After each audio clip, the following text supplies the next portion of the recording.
Ms. Nkechi Taifa. Ms. Taifa, you have been involved in different domestic initiatives to advance reparations, including with the California Reparations Task Force.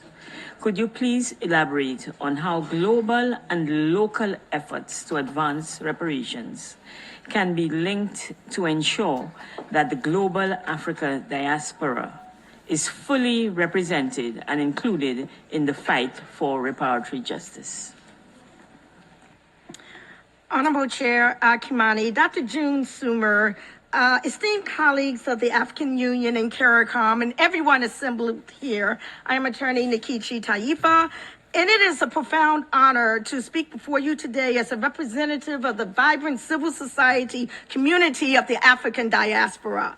For over 5 decades, I have advanced the cause of reparations in the United States, from teenage activism nurtured by elder reparationists such as Queen Mother Audley Moore, Dr. Amari Abubakari Obadeli, Dorothy Lewis, and as a founder of the National Coalition of Blacks for Reparations in America.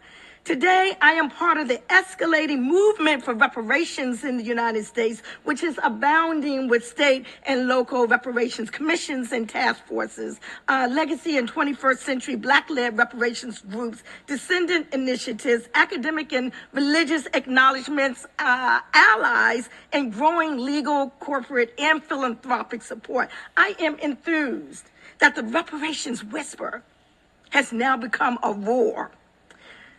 The African Union's recognition of the diaspora as Africa's 6th region is a monumental affirmation of unbroken bonds between the continent and its global descendants. However, its current diasporic framework appears to disproportionately center state actors, marginalizing millions of non-self-governing African descendant people in the United States whose ancestors were forcibly cast across the Atlantic Ocean in chains.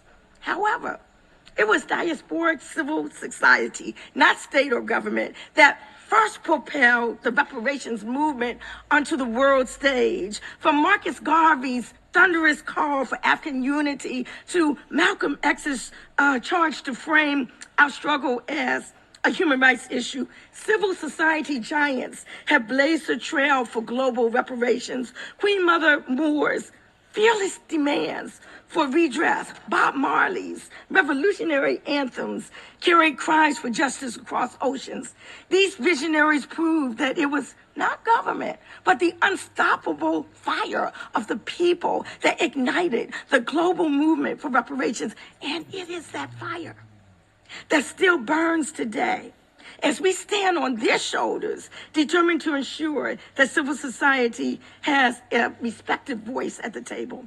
Thus, as we envision reparatory justice globally, the African diaspora must not be seen to be limited to state actors. The 6th region must robustly include civil society, those communities around the world whose voices have too often been sidelined or erased, and the African Union must explicitly and unambiguously acknowledge African Americans, Afro-descendants, New Africans, whatever the term is that is finally agreed upon, i.e. the progeny of those who endured these atrocities as integral members of Africa's 6th region in this permanent form, must and can continue to be a space where civil society and government meet as equals, helping to shape, not shadow, global reparations agendas. In my written statement, I speak of the power of words, language, and the importance of evolving new narratives and terminologies respecting the experiences of Africa and its global diaspora at drafting tables. As the brilliant Audre Lorde so powerfully reminds us, the master's tools will never dismantle the master's house. Using the terminology of the oppressor to describe our oppression only entrenches the harm. For example, the continued use of terms like slave trade enshrines outdated, harmful narratives. It implies voluntary exchange, masking the brutal reality that it was a crime against humanity.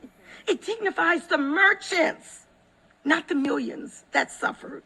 This was not trade, this was war. The violent abduction and forced migration of millions of African human beings in torturous voyages across the Atlantic Ocean cannot and must not be sanitized. This is not about semantics. It is about truth-telling.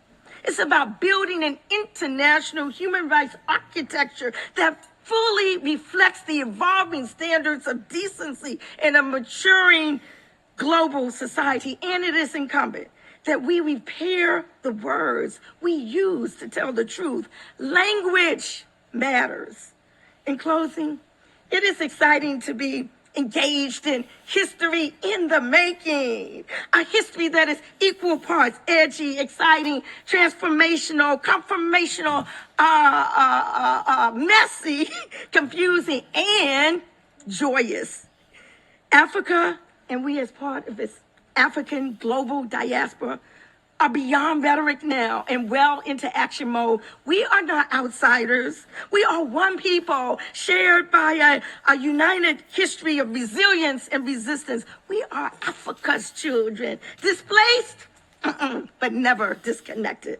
The blood of our ancestors still weep from the ocean floors, plantations, auction blocks, lynching trees, and from the streets. They cry not for remembrance alone, but for reparatory justice. In the immortal words of the Honorable Marcus Messiah Garvey, who victoriously received a posthumous pardon from the U.S. government and an exoneration from we, the people, up, you mighty race, we can accomplish what we will. Africa for the Africans, those at home and abroad. Thank you.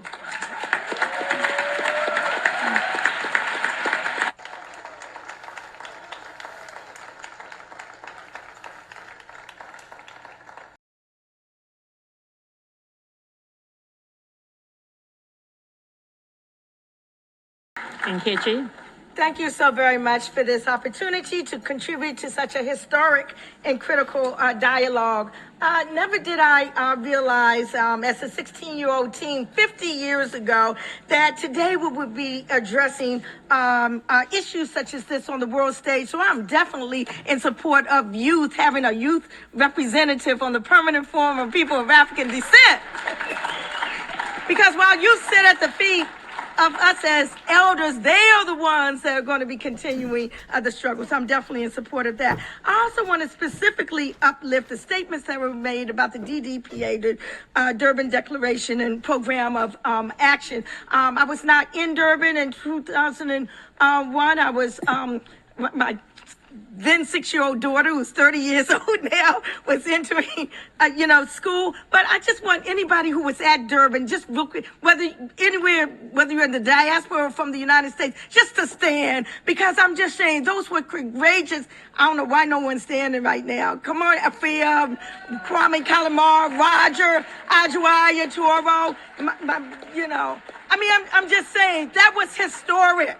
And we stand on those shoulders as well. As a lawyer dealing with the legal issues, I just want to say that we cannot rely on legalities alone. It is incumbent upon us as lawyers to push the envelope. That is how change is made, not staying with the status quo, but pushing the envelope. And then I just want to go and conclude by saying, my written statement, I have full recommendations, but just to ensure that Africa's sixth vision fully embraces all segments of the diaspora, et cetera, et cetera. So in this pivotal moment, the world is watching, and history will record what we did with this opportunity.